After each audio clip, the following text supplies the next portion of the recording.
Hello everyone.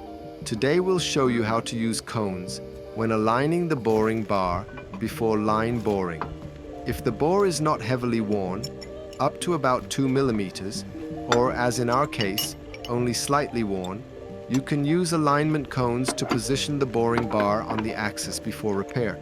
Some technicians use cones even in more severe cases. That's a personal choice, but we usually prefer centering kits, which we'll show in our next video. So, let's begin. First, clean the surfaces and bolts thoroughly. The welding area must be flat and free of paint or rust. Insert the boring bar into the bore. Then mount the cones on the bar and tighten them so they fit firmly against the bore walls.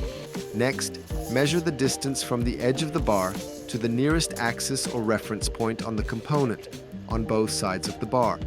This helps confirm that the bar is straight and symmetrically aligned. Additionally, we use a digital level to check parallelism.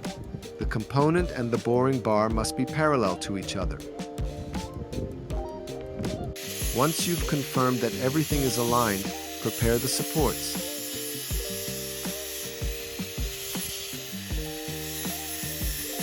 Now install the supports and tack weld them in 2 points.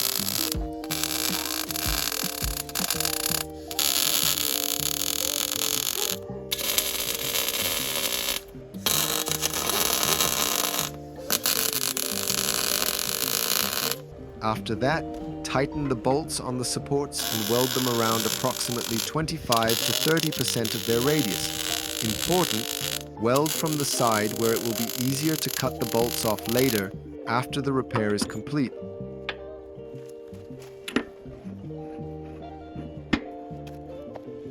That's it.